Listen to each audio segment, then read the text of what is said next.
Hello, everybody. Thank you so much for tuning in. Welcome to UAP Today. It's the year 2024, if you can believe it. My name is Sarah Soderlund, and I'm going to be your host today. I am presenting the UAP Today podcast. This is the first ever episode 001, and it is brought to you by the UAP Medical Coalition, where the intriguing blend of politics and psychology converges and an enigmatic transformation of the familiar comes into play. We are going to be covering weekly news. We are going to be traversing complex topics of current affairs, political psyche, trying to be as objective as possible, but also thought-provoking and entertaining, mostly to those of you in the social services, mental health, professional, scientific, STEM-oriented communities.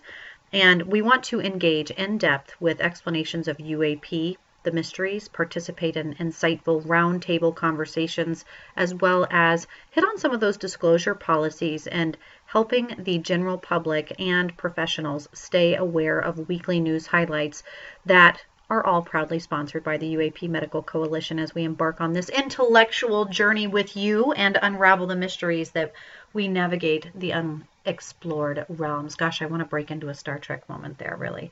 But for me, I work in forensic psychology. I am one of the members of UAP MED, and I hope that if you are also someone who is interested in STEM, science-oriented things, maybe you have an interest in space, phenomenon, quantum mechanics, or UAP, previously known as UFO, alien, metaphysics, ufology, or fringe research, anything in the metaphysics, anything at all really. If you specialize in a field or profession, we could really use your insight. And we love it that if you're already listening, you might as well go ahead and just a few clicks away at uapmed.org. Find us, join us, sign up for notifications, and follow us on your favorite social media platform. So you can find us on social media, Twitter, X, previously known as Twitter.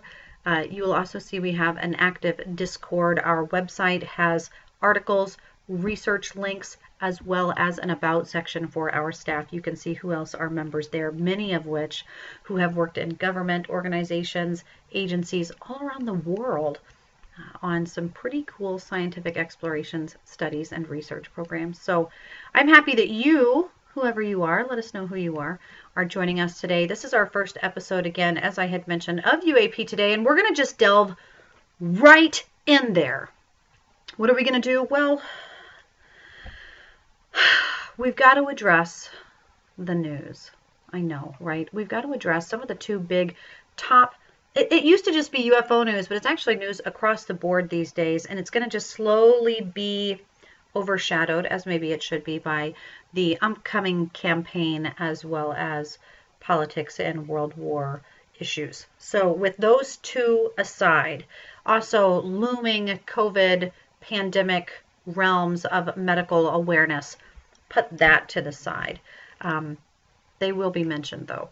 UAP news, however, we're going to go straight to news headlines, and it's been trending Miami, Brazil, and also the jellyfish. So we're going to get into a little bit of what we might think those are, but more importantly, how they affect us as a community, how they affect us as humans, as a culture, and going through the news headlines, preferably looking through a scope or perspective of someone who's going to be working towards policy, making headlines, and those people working in their frontline field, police officers, nurses, teachers, those biomedical cleanup, whenever we do have something occur, if we are having a mass panic, something strange, something we don't even know what's really going on, like we do in the Miami incident as of recently. So the last week of December and first week of January, the news headlines kind of kicking overhaul of the Miami incident. So what exactly is going on and what do we know?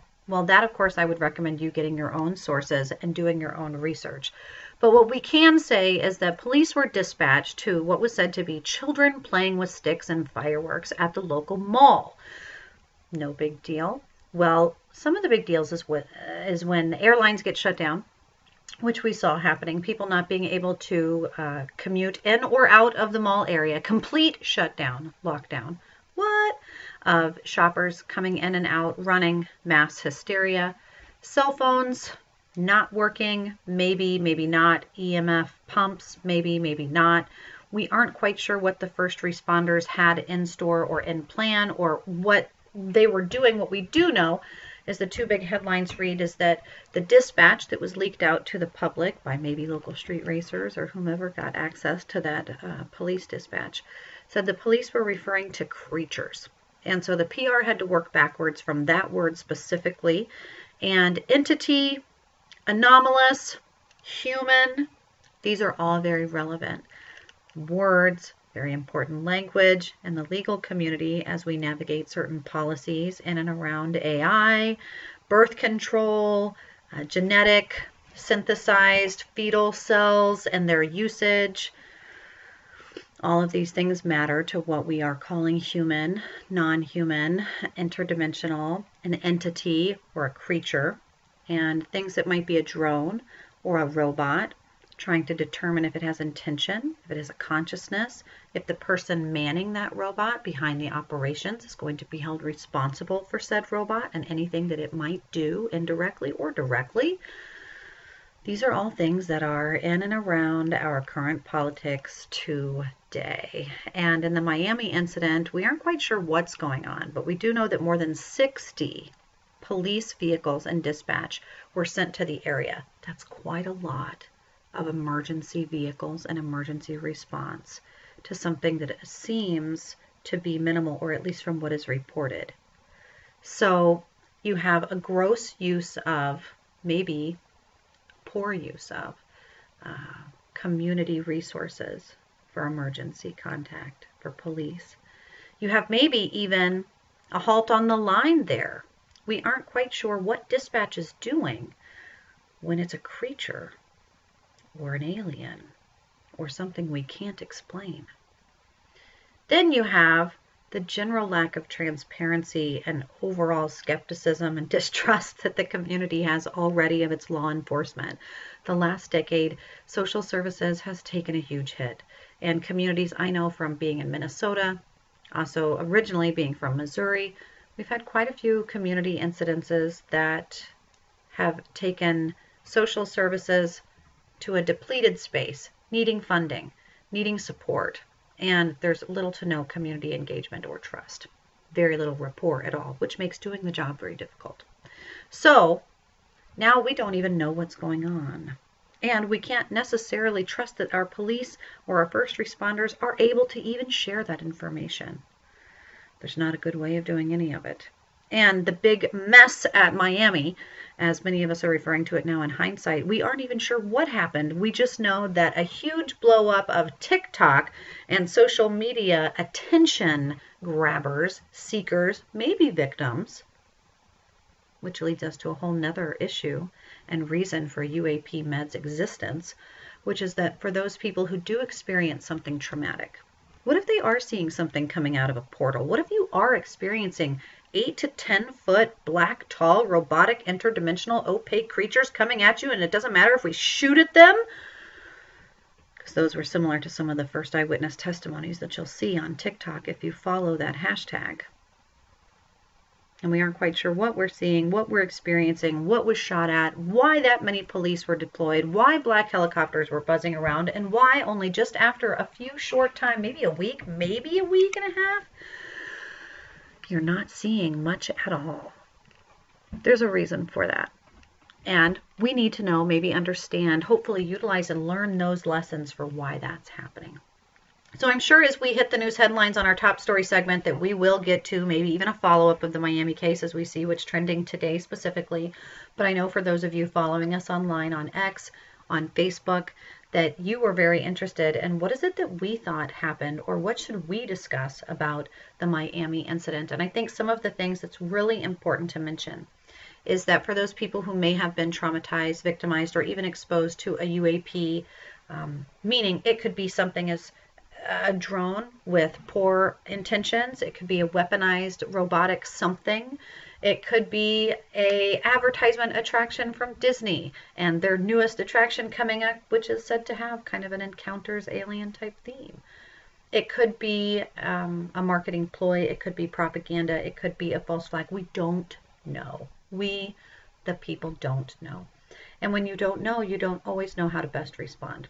So the goal and hopes for UAP Med is that we are able to take these incidences one by one, hopefully get as much objective, professional information extracted as possible, as quickly as and efficiently as possible, and then apply that to both small communities and large communities for public policy, so that first responders, medical personnel, and those people within the community that help keep things moving, as we saw in the pandemic, we desperately need, that they have the best information and tools at hand to deal with the situation, regardless of what it might be. Who knows what it might be?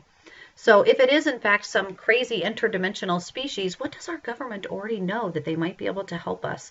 How do we engage with dispatch and make sure chain of command, and that we're not sending out military of 5 different kinds and using resources that we don't want to be, or maybe even disrupting the public more than we should? How do we know if we're on the offense or defense? And how do we intermingle with such UAP anyway? That's a big part of why the UAP Med exists, is to get these discussions going in a professional, safe space, so that we can minimize the stigma and answer some of these really important questions. We're going to need these answers. So that leads us to the next hashtag or trending event in the news for just the first week of 2024, and that is the jellyfish. Now, the jellyfish is kind of coming off of a piece of information that is attached to a TMZ 3-part docuseries, where it is very much so propaganda. It's an advertising, but it is also, as in many ways things are, both a wave and a particle. And so not only is it advertisement for this upcoming docuseries from James Corbell, but it is also using evidence that is leaked from military bases. So if you haven't seen the jellyfish footage, you're not sure what I'm talking about, we will put some links below in our feed here for you to be able to find that. But also we encourage you to do the research yourself, or visit uapmed.org for our related articles on the phenomenon associated with some of these experiences. And in the jellyfish, we are looking at things associated with infrared, and more importantly, seeing what you don't see. So this is leaked footage from years ago, but apparently showing what looks like, they're calling it a jellyfish, kind of like a transformer looking Mayan god, very stationary. So stationary, in fact, a lot of professionals are stating that this, you can tell with the depth of field and the lens, could very well be a smudge. Some of the operators and people close to that case calling it a smudge. Other people on base calling it a ghost story. A few people also referring to it as a jellyfish, AI, drone, robotic. We don't know what it is, but it's surfacing now because you're about to see this docuseries released. You're going to be able to watch it online. I believe it's on TMZ. Don't quote me. I don't know. We're not affiliated with that. But you're going to start seeing some of that generated, leaked pieces to bring in a momentum for the premiere of that. And it is a marketing technique. So we already know that we're heavily influenced by that, but it also is a trend because we're having UAP discussions here in the United States. Just last week, both on the 9th and the 12th, we had here in America a closed hearing where UAP was discussed among certain state representatives and different government officials. It's really following after the debriefings and disclosure hearings with Grosh and other whistleblowers and things that you may recognize coming from the news out of last year. We had all sorts of things happen last year in the news that disrupted people's ability to maybe discern truth from untruth, but most importantly, that whistleblowers and people who had experienced something were going to have a safe space and no retroactive penalties or punishment to have to maybe speak on something that's otherwise classified. Here we are in a possible state of war. We've got technology bursting at the seams. We've got quantum computing over here. We've got AI over there. And now you have veterans who were exposed to things, who are having adverse side effects, who are having trauma, and maybe even in their last confessions, sharing information about what they've seen and experienced.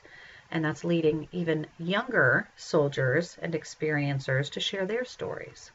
And when that happened, we had the whistleblower experience and all of these bills and all of these headlines and all of this buzz of what to do, what to expect. And really the most we're seeing out of it is a commercialization. We're seeing a lot of Netflix series specials. We're seeing a lot of alien stickers and conferences popping up, but we're not getting a lot of answers. Now, the FBI did put out last year that they would love, though they shot down having a board to be able to refer to, and by sharing anything really in the public, transparency was shut down last year. This year, though, the FBI was hoping to be able to use those reports from Enigma Labs and share how many UFA, UFOs, UBAs, LMIs, all of the acronyms that you can think of, and that we could maybe have a safe and accurate reporting system. And last week in these closed discussions of UAP, the paparazzi and press were there. And if you do get the opportunity, I believe personally that body language is a huge indicator of truth. And if you're wanting to talk with someone about something and you're watching to see if they're going to wink or jolt or shake or lie, that shift in their body language and even in their voice, their eye contact, it tells a story. And some of the people coming out of that meeting, the big word coming out of it was interdimensional. Entities and interdimensional. So we see this coming into play with a lot of things that we're not going to kind of throw at you today. It's just the first episode. We're just going to cover news and maybe get you on board with the UAP Med. Go online, follow us there. You can, if you're just putting your toes in the water for UAP and UFO type phenomenon and news, we've got a lot of catching up to do with you, and it's really exciting.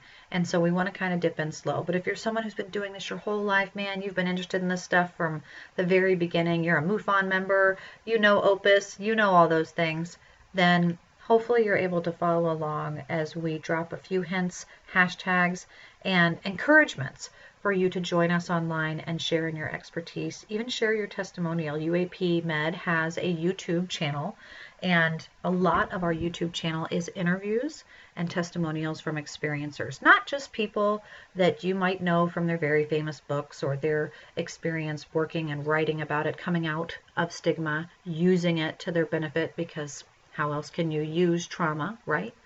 But people, random people, everyday people, diverse walks of life, and to be able to hear their stories is extremely important. Another thing you'll find on the UAP Med YouTube channel is some mental health debriefings that we've shared on some cases that I expect that you're going to see kind of pop up in 2024 as we discuss the encounters having an intention or a hostility about them.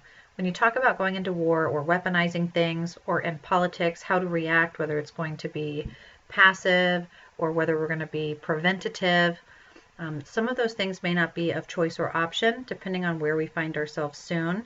And being up to date on technology and news and UAP is pretty important in that realm. It's kind of on the crest of both medical awareness, body autonomy, mental health shifts, first responder and police.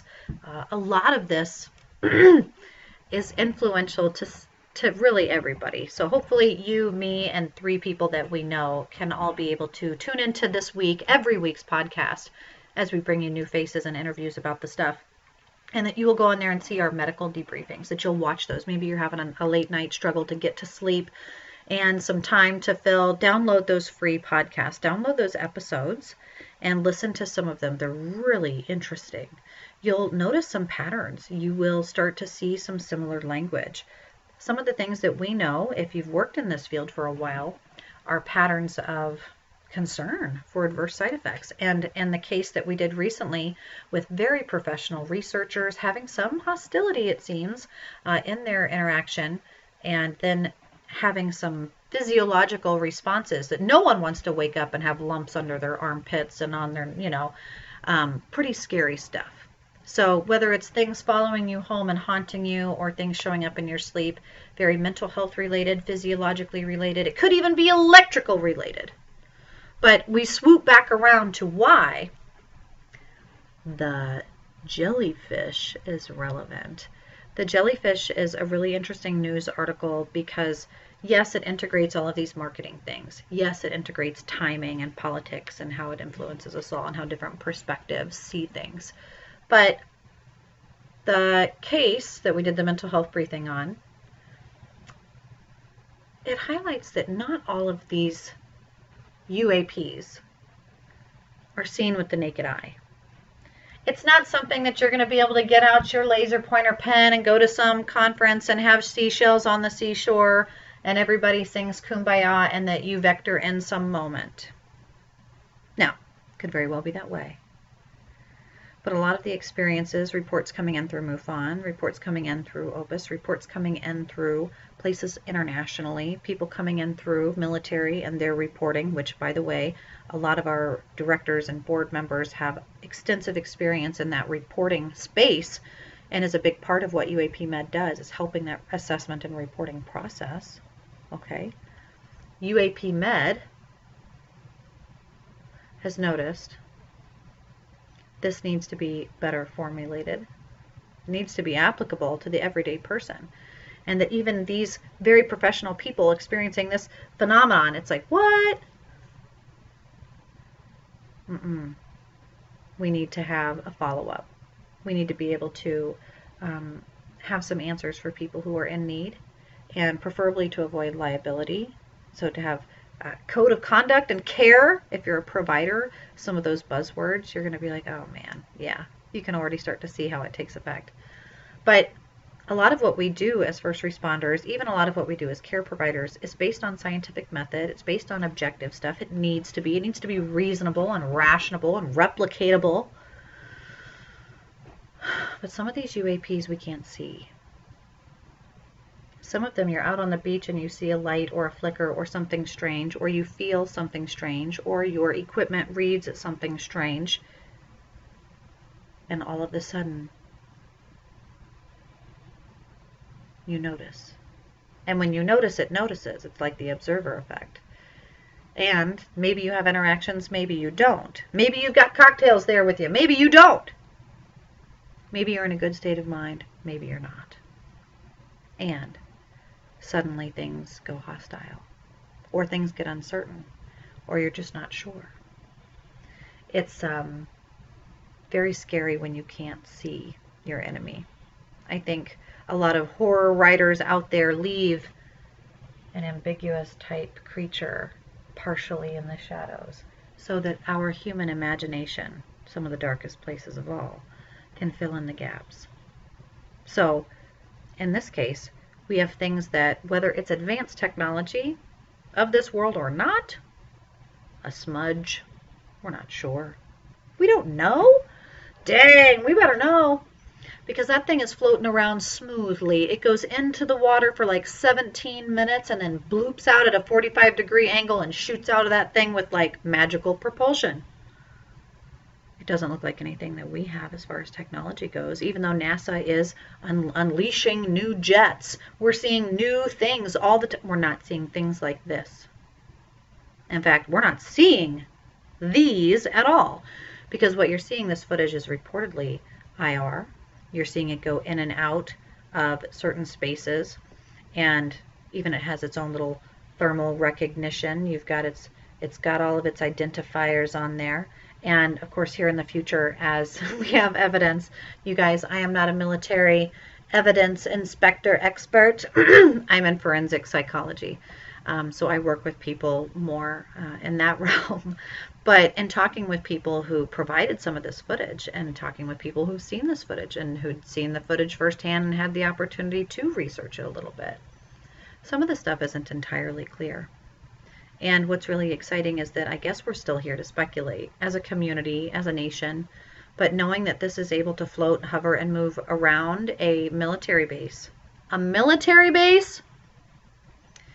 Do you shoot at something like that? Maybe it's obviously not ours. We know it and are recording it. Maybe we don't know. but these things are important for us to be discussing, because it seems like some pretty advanced technology that, man, if we could have things like we see in our sci-fi movies that can heal the body, that could cure illness, could stop keeping us from fighting over the gas prices at campaign time, things might really be able to shift. It's definitely a cultural and definitely a psychosocial.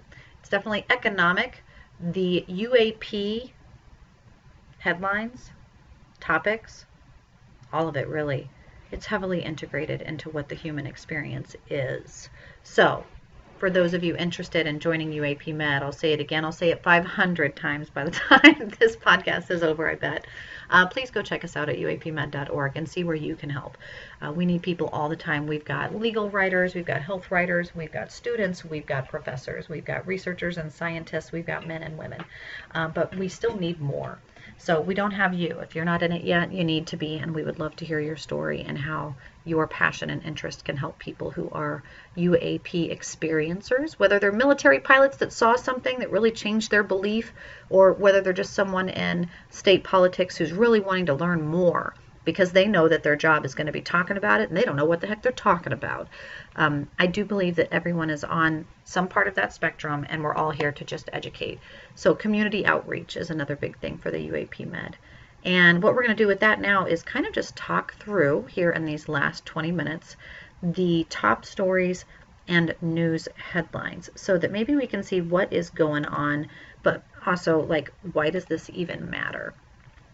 So just a few hours ago, actually, this is a pretty good headline, very relevant. UFO hearing witness on the new UAP bill. Will it close the gap? So this is an article out of Newsweek, and it reads, a new bill that hopes to protect civil aviators from reprisal for reporting unidentified aerial phenomenon will close the gap between reports of UFOs and national security channels, a whistleblower who testified to Congress last year has said. Speaking to Fox News, you know who we're talking about, guys, right? You know who we're talking about. On Monday, Ryan Graves, former U.S. Navy fighter pilot, guys, remember, this is a pilot, said that commercial pilots were sometimes just the best sensors that we had available to us in the sky, but we faced a stigma for reporting sightings. He added that the Safe Airspace for Americans Act, introduced in the House on Thursday, just this last week, would create a channel through which pilots could make reports about objects they had seen in the sky to make sure that we're listening to what they say, both for national security and for whatever UAP turns out to be, leaving it pretty open-ended in that comment, I would say. The bill, introduced by California Rep. Robert Garcia, Democrat, would require the Federal Aviation Administration, or FAA as we know them, guys, to establish procedures for reporting UAP sightings and evaluate any threat they might present to American airspace. Now, I do want to let you know, and I can just tell you this firsthand from being someone working in the UAP Med, that many of our members have worked with all sorts of government agencies, and that we already have procedures for reporting UAP sightings. It's just being able to put them in place. And some of these calls to action and papers written, the things that Graves speaks from, have already been established, a lot of which by members of UAP Med. And hopefully, Robert Garcia, if you're watching this, I hope you are, requiring the FAA to establish this procedure, pushing that to happen, I do think is important, but this isn't something that should be done just on the whim, and hopefully they're going to be looking within their organization to see what has already been done and why it hasn't been applied up until now, because there might be some blocks there going on. But let's continue. Now, don't forget Ryan Graves, Executive Director of Americans for Safe Aerospace. He testified in an oversight committee hearing in July of 2023. And so these quotes are from him throughout the article and from that space. Pilots who make reports are specifically protected within the draft legislation from those reports being taken into account for medical and airman certificates, nor will they be allowed to face reprisals from employers or from the federal government. Now, this really kind of speaks to liability, but Garcia is quoted by saying, "It's important that folks have the ability to report any sort of UAP without a fear of retaliation." Absolutely, and that is important. Retaliation, ew. Stigma, ew. These things are not helpful. Anybody working in the mental health community or just has general awareness knows that these aren't helpful. It's a backtrack move. It's just not okay. Nonetheless, if you claim that you've seen something, a UAP, a Bigfoot, anything, people may not always take you seriously, and worse, they might think you're mentally unstable, crazy. It might put you, someone who might be in a very professional, serious, high responsible position, in a questionable state, and people don't want that. So there's like a psychological reason why we hold information that could be dangerous in high regard, because it could be dangerous. So this bill proposing that we should be able to talk about and report these things, even if they're dangerous, in a way that holds pilots to the ability to not feel as though they're going to be retaliated against. Graves, who now heads the advocacy organization Americans for Safe Aerospace, told Fox News that he hoped the bill would get information that could be pertinent to national security to the right people, claiming a lot of this friction seems to be coming from the FAA itself. He added the legislation doesn't force pilots to report anything, but provides the means for you to take the information that forces the FAA to accept and channel it to proper places. Where is it channeling it to? An FAA spokesperson told Newsweek the agency did not comment on pending legislation, but does note that it works collaboratively with the Department of Defense and NASA on UAPs. So Newsweek had a few other headlines. Classified UFO briefing sparks a bipartisan concern, pilots reporting mysterious triangles flying past them, and UFO mysterious scientists can't solve, which goes into some quantum theory type things, but also a lot of it is clickbait. So let's keep moving across sources here, right? Let's be bipartisan ourselves. Close encounters of congressional kinds. Lawmakers struggle to grasp alleged interdimensional nature of UFOs. So this article is only about 11 hours old, and it's extremely important again because it's mentioning that very particular language. What did happen to the grassy knoll and Dealey Plaza in Dallas? And does a mysterious serpentine beast glide through the icy waters of the Loch Ness? Is there life on other planets? Okay, firstly, I just want to stop right there from the original writer of this it's Chad Pergram from Fox News. I don't want to say shame on you, Chad, but that original opening of kind of putting this with the Kennedy assassination or Loch Ness, crypto, ufology type things absolutely are in the same realm, right? Like we even opened the podcast talking about these are the mysteries, these are the enigmas, these are the X-Files. However, I can't say that somebody's chatting with us. That's so crazy. I've not had that happen live yet. That's okay. Someone's sending me a UFO thing as we speak. Crazy. I'm going to have to look at that. But the idea of like opening that grassy knoll kind of space, it almost I don't know, it's a news thing. It's done for news, and I get it. But here we go. Nonetheless, let's read it. The timing of this type of congressional inquest is into the mystery only right. Suspicions abound about the origins of the pandemic and conspiracies about the safety of vaccines. Man, suspicion, pandemic, conspiracy, all in one sentence. This is going to be a great article. Couple that with skepticism about the media and veracity of election returns and governments in general. Man, just put all the buzzwords in there.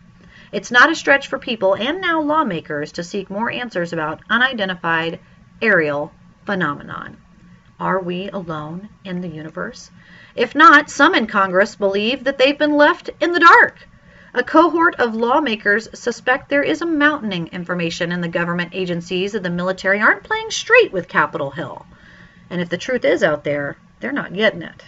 That's why there's been an uptick of bipartisan hearings, briefings, and legislation on UAP over the last few years and weeks.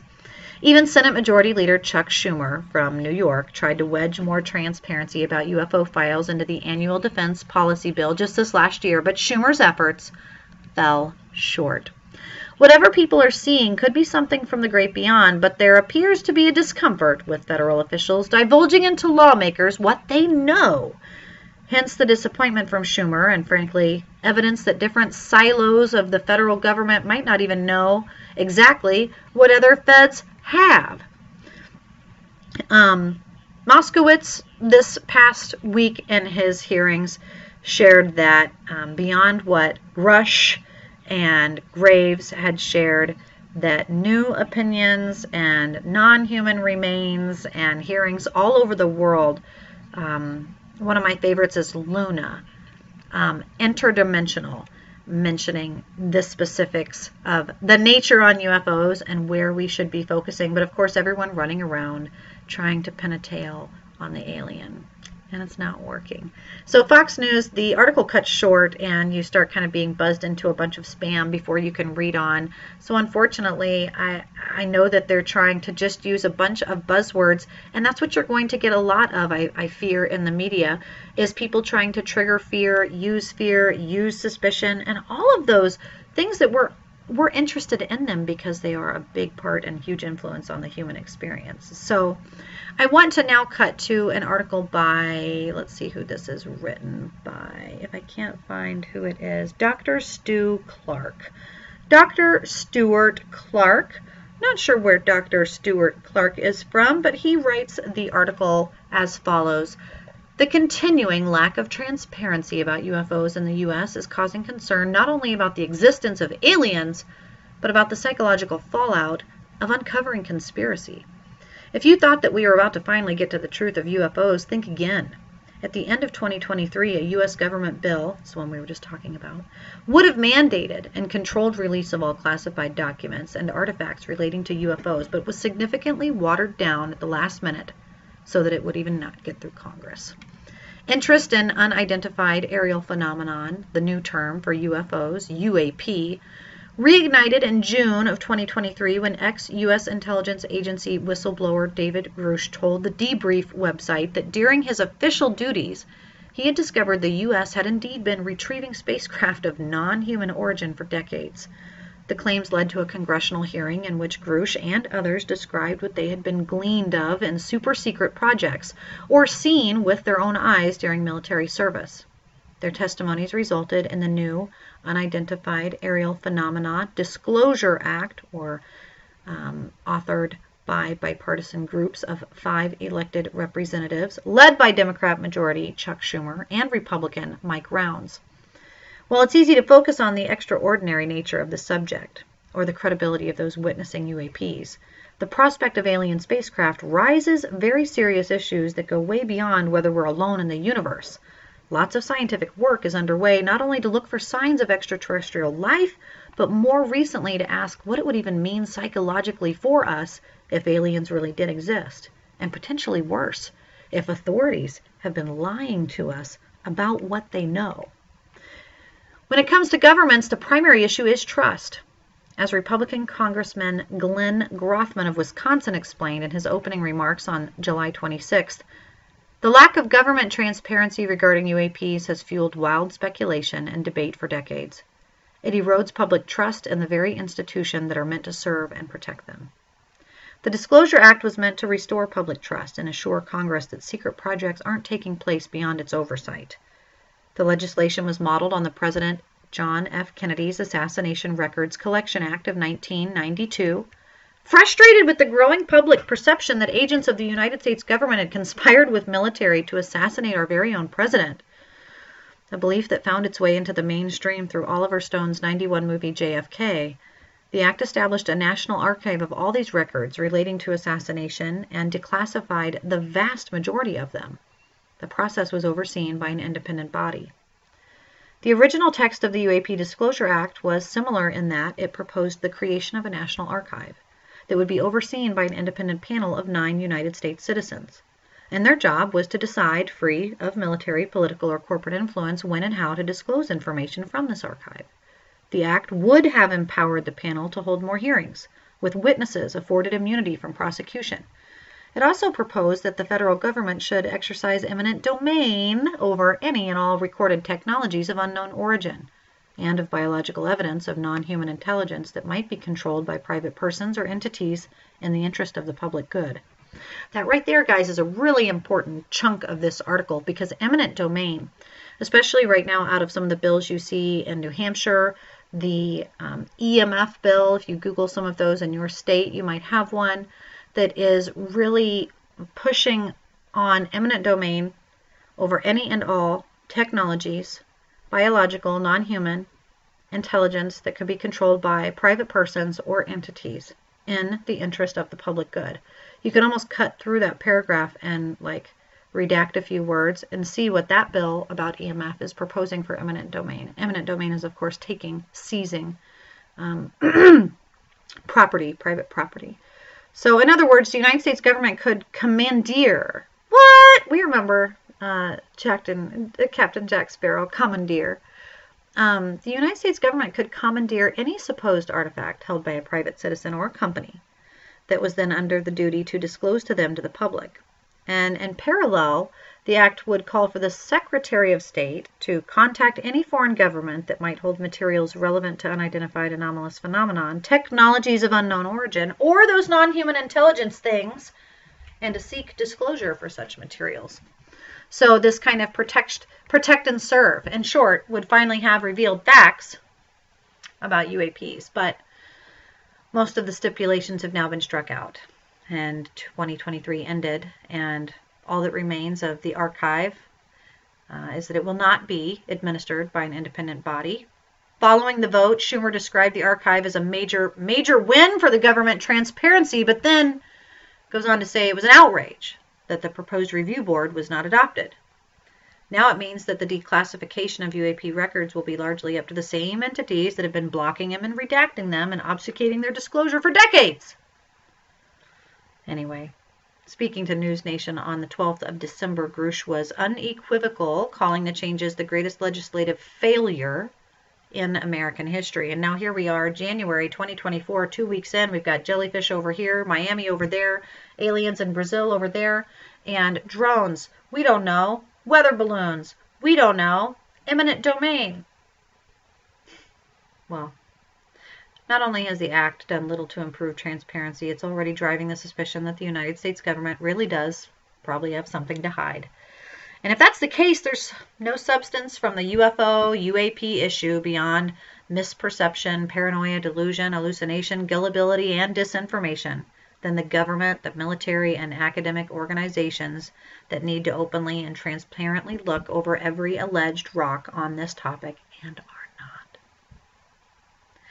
Daniel Stubbings of Cardiff Metropolitan University is quoted saying, "They've chosen to do the exact opposite, which is to increase the suspicion that there is something to hide." Now, I would agree with Stubbings on that. Some of the actions and non-actions of our government representatives could be because of ignorance. They just don't know. Could be out of fear. They are scared.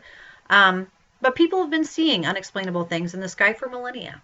So while it's easy to dismiss them as hallucinations or flights of fancy, it's much harder to ignore photographs and videos, especially from reputable sources. And when you have things flying out of the sky at night, when you have bombs where, depending on where you are in the world, you've got terrorists, you've got riots, you've got all sorts of things. National intelligence, safety, and security should be the utmost priority for the citizens. And so this is exactly what the Office of the Director of National Intelligence in the U.S. released in 2021. The preliminary assessments of UAPs detail that the United States Department of Defense's UAP task force was investigating more than 144 reports, and that they were going to take land, air, and sea seriously. It released 3 declassified videos from the UAPs in action, and here we are in a swarm and an ocean of what is it? What do we do? How do we act? Some people choosing to ignore it. Some people choosing to believe it's not true. But it was such material that helped persuade even Dr. Stubbings to take the subject seriously. He interviewed people who believed they had seen something they couldn't explain and interested in UAP phenomenon. And this article, this one particularly, specifically posted at The Guardian, goes on and on to mention some of these breakthroughs and scientific research programs searching for evidence, both beyond Earth and civilizations from not so long ago. University of California, Berkeley. We also have Stanford. We also have Yale. We have all kinds of the SETI Institute, senior researchers at the headquarters, projects all over the world, all over the country, sprinkled around learning. Stockholm University, in this article, a leading team of astronomers looking at photogenic plates of the night sky to date artificial satellites and to see, think of it guys, we're really one of the first generations. If you're listening, it's likely that you're one of us, to see the night sky littered with things that aren't necessarily, or maybe we don't know, that aren't just stars. There's satellites up there too, trash, space trash, and UAPs. Bright stars, all sorts of things we don't even know. One of the things that's really exciting is that at the end of this article, it talks about Unhidden, which is a charity dedicated to decreasing the stigma associated with discussing UAPs and non-human intelligences. And what's really exciting is that we work with Unhidden as well as a few different organizations. UAP MED is a coalition as well to outreach resources and help people use resources, both in profit and nonprofit, charity and research, to learn as much as possible about these things, and being able to talk with and share our mission statements that we want to reduce stigma.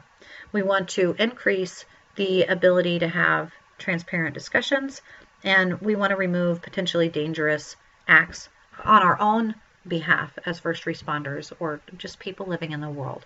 So the Disclosure Act is extremely important, and any future policies, bills, things that we are putting out to our state representatives, ways that we're trying to change law and culture, but also even traps in the media to help share proper information and encourage people to do the same. So this is an effort that is being spread around the world, and it has a momentum, thankfully, to people like you who are listening. So please, again, go to uapmed.org, check us out there, sign up on your favorite social media site if there is something that you think really speaks to you. Maybe you're an entomologist, maybe you're an etymologist, maybe you're a ufologist, maybe you're a radiologist, maybe you're just a nurse that just isn't quite sure that you even believe in aliens, but you would love to join the conversation. This is going to allow you to be able to give your expertise and let us know, if you were a nurse in first response and someone came in critical care and said they had just seen this, this, and this was happening, what would you do? And what tools would you need? These are all things that we need to hear from people working firsthand in these experiences so that we can prepare everyone as a whole. So I'm excited here in the headlines. I'm seeing one from the Kansas City Star. That's probably my algorithm. I am from Kansas City originally. But it talks about the Missouri Rep. Eric Burleson going to the government for the need to be more transparent on UAPs. Part of UAP MED is we do have a legislation outreach. We try and reach out to all of the representatives. So whether or not it's Luna over here or Eric over there, if you have a state representative that you would like to contact, we do have scripts and narratives that you can download, templates you can fill out for free. Just let us know if that's something you need to open that line of communication. If you're going to be on Capitol Hill or you just want to send an extra thing in the mail, these encouragements are needed. Yes, our government needs to be more transparent on UAPs. Absolutely. And he states the classified briefing didn't change his opinion of that. And so what are we going to do about it? You go, Eric Burleson. I hope that we get something out of these state representatives that are starting to speak up. And hopefully that's that momentum from the whistleblower stuff, guys. The more we talk about it, the more we hear about it. Arab news out of London. The jellyfish UFO sighted in Iraq was the ghost story at base, says former Marine. So even in other countries around the world, our own news headlines from former United States Marines are making the rounds. And let's keep moving down to the debrief on the opinion. Non-human intelligences at the threshold. What does this mean, non-human? If you are using ChatGPT, or maybe you remember the old Teddy Ruxpin, what is non-human? Well, the debrief reads, and let's see who this is written by. Do we have an author?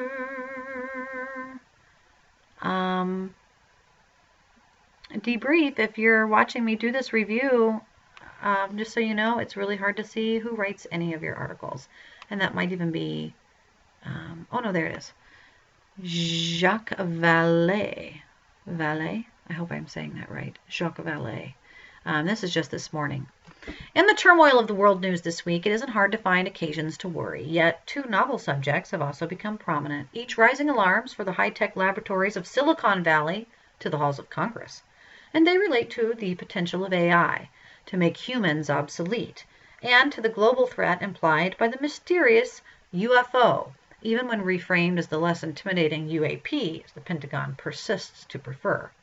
The real problem is that two issues are more closely related than anyone had foreseen, and their combined power to disrupt social, business, and perhaps even spiritual realities threatens to become uncontrollable, even if the two constituencies have little in common.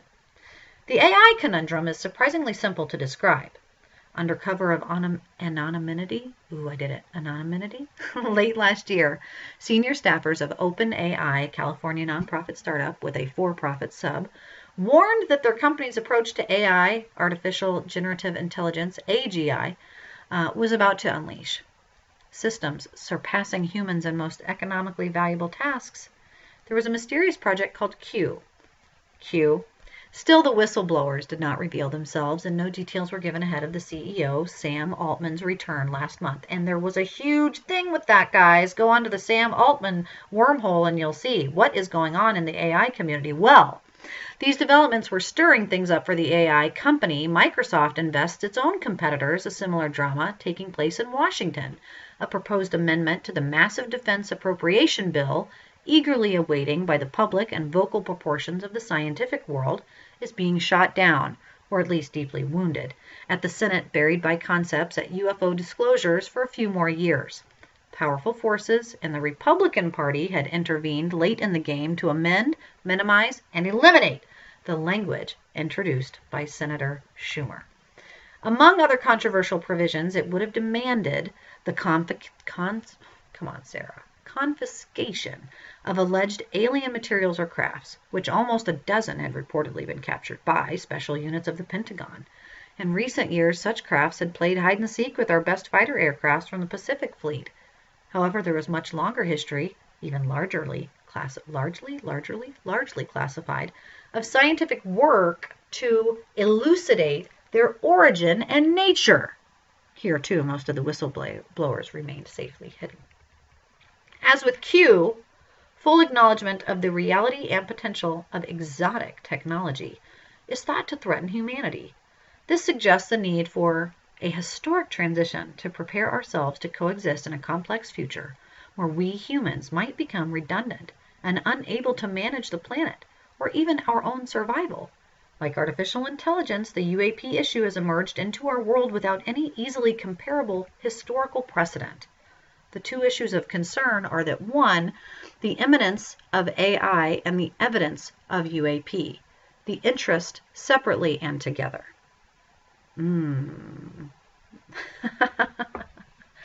So this article is pretty cool, and that it goes on to talk about programs that take English astronomical catalogs and starts doing sophisticated work with phrases and language and development and productivity, and the demonstrations from the early 80s of what AI and human analysts can do. And knowing AI and then seeing towards the use of artificial intelligence technologies in the screening of reports for anomalous phenomenon, the American Institute of Aeronautics and Astronautics, AIAA. This 86 paper, it's pretty fantastic. So I want to encourage people to be able to go and read this and to be able to do that research and kind of hear some of those profound plugs directly from the source, I think is important. This article ends with the two exquisitely challenging domains of scientific intelligence, programs like Q, and intimidating depths of repositories of unexplained contact, Viewed separately, both imply potential breakthroughs, but also unknown dangers.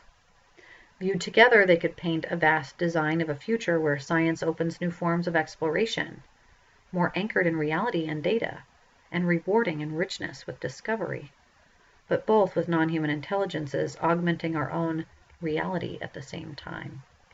So survival, disclosure, practical, logical, sociologically important ways to bring us through this crazy journey of what it is to know UAP, to live with UAP, and to understand UAP. What is UAP?